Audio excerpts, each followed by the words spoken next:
सफलता के लिए अपने चंदे और डोनेशन यहाँ पे दें।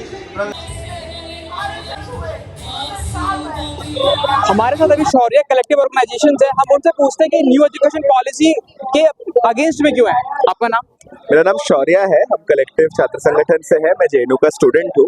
हम लोग आज इस कॉल में इसीलिए आए हैं क्योंकि राष्ट्रीय शिक्षा नीति 2020 जो लॉकडाउन के बीच में लाया गया, उसके बाद से हम देख रहे हैं कि लगातार अलग अलग कैंपसों में किस तरीके से फीस वृद्धि हो रही है। दिल्ली यूनिवर्सिटी में हर साल 2 से 2,500 का फीस हर कोर्स पे बढ़ा है। इलाहाबाद यूनिवर्सिटी में 400% का फी हाइक हुआ है। बीएचयू में 350% का फी हाइक 1 साल के अंदर हुआ है। और जेएनयू में भी अभी जैसे मैं जिस कोर्स का हूँ, हम गर्व से कहते हैं कि जेएनयू में हम 280 रुपए मॉडल फॉलो करते हैं। 280 रुपए में आप किसी भी बैकग्राउंड से हो, आपको जेएनयू में एंट्रेंस क्लियर करके एडमिशन मिल सकता है। नए जो कोर्स खुल रहे हैं, Atal Bihari school, Vajpayee school of management, उसका 12 लाख फीस है। तो 280 वर्सेस 12 लाख, ये है नई शिक्षा नीति का असली चेहरा। और हम बोलते हैं कि नई शिक्षा नीति को लाया ही गया है कि शिक्षा का बाजारीकरण, भगवाकरण और केंद्रीकरण, ये 3 मेन एजेंडा है। चाहे वो बाकी सब भर्तियों में जो प्रोसीजर है उसको खत्म करके आरएसएस के प्रचारकों को अपनी यूनिवर्सिटी में भरना हो, सामाजिक न्याय की हत्या हो। हाल ही में यूजीसी की तरफ से डी रिजर्वेशन का अधिनियम लाया गया था कि अगर कोई पोस्ट के लिए नॉट फाउंड सुटेबल लगातार 2 साल आता है तो रिजर्व पोस्ट को भी आरक्षण से बाहर कर दिया जाएगा। तो सामाजिक न्याय की हत्या हो, भगवाकरण हो और निजीकरण हो, इसको मजबूत करने के लिए एनईपी लाया गया था। तो हम पूरे तरीके से एनईपी 2020 को रिपील करके एक समान स्कूल सिस्टम, मतलब कॉमन स्कूल सिस्टम और केजी से पीजी तक सबके लिए शिक्षा का अधिकार के बचाव के लिए हम आज आंदोलन के लिए। तो क्या आपके पास कोई ऑल्टरनेटिव आइडिया है इसके अगेंस्ट में? जी, अगर आप एआईएफआरटी का प्रोग्राम देखेंगे तो एआईएफआरटी लगा 2009 से ये जो हमारा जॉइंट मोर्चा है आज का, हम लोग लगातार बोलते आए हैं कि केजी से पीजी तक कोठारी कमीशन रिपोर्ट, जो आजादी के बाद पहला हायर एजुकेशन रिफॉर्म कमेटी बना था, डीएस कोठारी जिसके लीडर थे, कोठारी कमीशन का रिपोर्ट में रिकमेंडेशन था कि शिक्षा पर बजट का 10वां हिस्सा खर्च होना चाहिए। और आप जिस मोहल्ले में रहते हैं, आप चाहे वो चपरासी के बेटे हो या अडानी के पोते हो, आपको अपने बच्चे को उसी स्कूल में भेजना है जो सरकारी स्कूल होगा, जहाँ पे वैज्ञानिक शिक्षा होगी और जहाँ पे शिक्षा अधिकार के हिसाब से दिया जाएगा, ना कि तेल साबुन की तरह बाजार में बेचा जाएगा। तो कॉमन स्कूल सिस्टम का जो डिमांड है, ये हमारा मुख्य डिमांड है कि केजी से पीजी तक सबके लिए मुफ्त और वैज्ञानिक शिक्षा दिया जाए। और साथ ही में एनईपी 2020 को रद्द करके उसके जगह पे एक ऐसा शिक्षा व्यवस्था लाया जाए जहाँ पे हर इंसान के लिए शिक्षा में और आगे चल के रोजगार में एक समानता का अवसर। जी, हम उनसे पूछते हैं कि न्यू एजुकेशन पॉलिसी 2020 का विरोध क्यों कर रहे हैं, इनके अकॉर्डिंग क्या होना चाहिए इसकी जगह, अगर ये है तो। नमस्कार सर। जी, मैं वही जो आपने बात जो पूछा, जो न्यू एजुकेशन पॉलिसी है उसका विरोध हम लोग क्यों कर रहे हैं। ये जो न्यू एजुकेशन पॉलिसी है वो पूरे शिक्षा को प्राइवेटाइज करने की ओर बढ़ाने का एक और दस्तावेज है। और इसके तहत लगातार एजुकेशन को प्राइवेटाइज करना, एजुकेशन के पूरे ढांचे में ज्यादा से ज्यादा ऐसी पढ़ाई को प्रमोट करना जो पढ़ के लोग इंडस्ट्रीज में जाके एक मजदूर बन सके, और पूरा हायर एजुकेशन से डिसइन्वेस्टमेंट करने का ये जो पूरा प्लान है, यूजीसी को खत्म करके हेफा बनाने का ये जो पूरा प्लान है, जिसके तहत यूनिवर्सिटी कॉलेजेस को लोन मिलेगा और वो फिर लोन को विद इंटरेस्ट लौटाएंगी, ये जो पूरा ढांचा है। और उसके अलावा प्राइवेटाइजेशन के साथ साथ ये जो पूरा न्यू एजुकेशन पॉलिसी है, ये सांप्रदायिकता, एक पूरे कम्युनलाइजेशन को भी, एक पूरा एजुकेशन को उसी रंग में रंगने का जिस रंग में बीजेपी और आरएसएस चाहती है देश को, वो पूरे उसकी एक दस्तावेज है एजुकेशन पॉलिसी। इसीलिए हम लोग इसका विरोध कर रहे हैं। आपके अकॉर्डिंग क्या होना चाहिए? क्या पूरा न्यू एजुकेशन पॉलिसी का विरोध कर रहे हैं, इसमें से कुछ पोर्शन का विरोध कर रहे हैं? नहीं, हम लोग मानते हैं कि आज एक ऐसी शिक्षा व्यवस्था जो निःशुल्क हो और सबके लिए एक समान हो, वो होना चाहिए। और ये न्यू एजुकेशन पॉलिसी आज उससे और उल्टे डायरेक्शन में चीजों को ले जा रही है। हम लोग इस पूरे दस्तावेज का विरोध कर रहे हैं और हम लोग मांग कर रहे हैं। हम लोगों ने एक पूरी बुकलेट भी निकाली है शिक्षा जो इस बुकलेट में भी हमने ये पूरी बात की कि आज जो शिक्षा और रोजगार की जो पूरी समस्या है वो आज लोगों की बेसिक प्रॉब्लम है, बुनियादी समस्या है, और आज उस पे लोगों को एकजुट करने की जरूरत है। और लोग इस पे बात ना करें, इसलिए ही आज लोगों को धर्म के नकली मुद्दों में बांटा जा रहा है। तो ये दोनों चीजें जुड़ी हुई हैं। आपके अनुसार क्या होना चाहिए? मेरे अनुसार सबको निःशुल्क और समान शिक्षा होनी चाहिए, सबको एक समान शिक्षा व्यवस्था, ये तो हमारा बर्थ राइट है।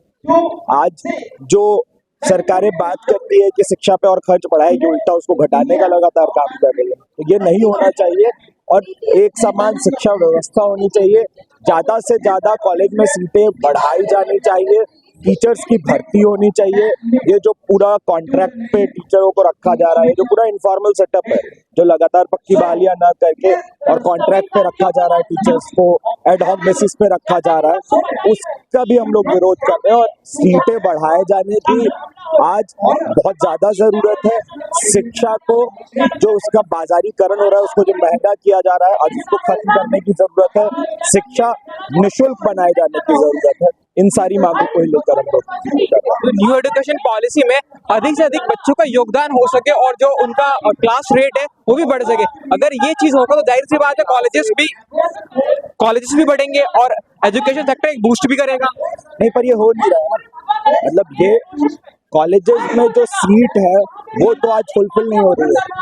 आज ज्यादातर कॉलेज में बड़ी संख्या में पोस्ट खाली है, और आज के टाइम में तो खासकर जो बहालियां भी हो रही है वो जिस तरह से हो रही है। दिल्ली यूनिवर्सिटी का हिस्ट्री डिपार्टमेंट में आज ऐसे ऐसे लोगों को बहाल किया जा रहा है जिनको हिस्ट्री का नॉलेज बहुत उनका पुअर है, वो क्वालिफाइड नहीं है, पर क्योंकि वो आरएसएस और बीजेपी से संबंध रखते हैं इसीलिए उनको बहाल किया जा रहा है। तो ये पूरे शिक्षा को बर्बाद करने का ये पूरा काम किया जा रहा है, और इन सबका विरोध करने की जरूरत देश के तमाम नौजवानों को इसकी जरूरत है, इसके साथ आना चाहिए। और हम लोग इस चीज पे सिर्फ आज का प्रोटेस्ट तो है ही, पर इसको हम लोग लोगों तक ले जाने के लिए भी एक यात्रा चला रहे हैं, भगत सिंह जन अधिकार यात्रा, जो 10 दिसंबर से शुरू हुई है बैंगलोर, आंध्र प्रदेश, तेलंगाना, महाराष्ट्र होते हुए हम लोग देश के 13 अलग अलग राज्यों में जा रहे हैं। और फिर 3 मार्च को हम लोग जंतर मंतर पे यहाँ पे उसके पहले पड़ाव का समापन कार्यक्रम करेंगे। तो इन्हीं मुद्दों को लेकर हम लोग ये यात्रा चला रहे हैं। 84 दिन 84 डेज लंबी ये यात्रा है, और इस दौरान हम लोग करीब 9000 किलोमीटर ट्रेवल करेंगे, लोगों तक ये पूरी बात ले जाएंगे। तो उस यात्रा के तहत भी हम लोग इस मुद्दे को उठा रहे हैं, उसके लिए संघर्ष कर रहे हैं। Progressive Youth League Telangana State Vice President.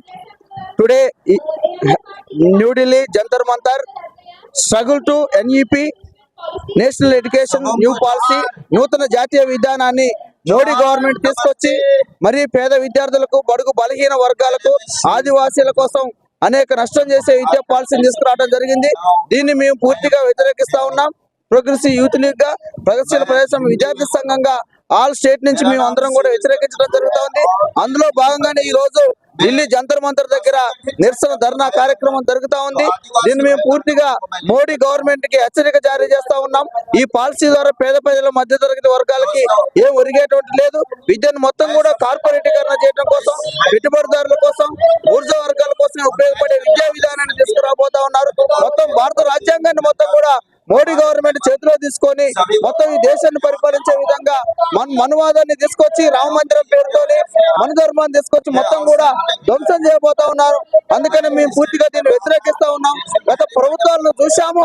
ఆ ప్రభుత్వాలు కూడా విద్యార్థులకు వ్యతిరేకంగా, యువకులకు వ్యతిరేకంగా, విద్యకు వ్యతిరేకంగా తీసుకొచ్చినటువంటి చట్టాలు ఉన్నాయి. వాటిలో తొంగలో తొక్కి మరి ఆ ప్రభుత్వాలను పడగొట్టినటువంటి చరిత్ర కూడా ఉంది. అదే తరహాలో మోడీ గవర్నమెంట్ కూడా పోతా ఉంది. తక్షణమే మోడీ నూతన విద్యా పాలసీ 2020ని వెనక్కి తీసుకోవాలని చెప్పేసి మేము డిమాండ్ చేస్తా ఉన్నాం. లేని పక్షంలో మరొక ఉద్యమాన్ని కూడా చేయడం కోసం మొత్తం దేశవ్యాప్తంగా, ప్రపంచ వ్యాప్తంగా కూడా ఈ ఉద్యమం చేయడం కూడా మేము సిద్ధంగా ఉన్నామని చెప్పేసి ఈ సందర్భంగా మోడీ గవర్నమెంట్ ని హెచ్చరిస్తా ఉన్నాం. According to yourself, what should be the alternative of NEP? NEP, National Education Policy. Total మొత్తం పేద విద్యార్థులకి ఆదివాసీ విద్యార్థులకు చాలా నష్టంగా ఉంది. దానివల్ల పెట్టుబడిదారులకు కార్పొరేట్ శక్తులకు ఉపయోగపడేటువంటి విద్య ఇది. మొత్తం కూడా విద్యను అమ్ముకోవడం కోసం మోడీ గవర్నమెంట్ కుటిల ప్రయత్నం చేస్తా ఉంది.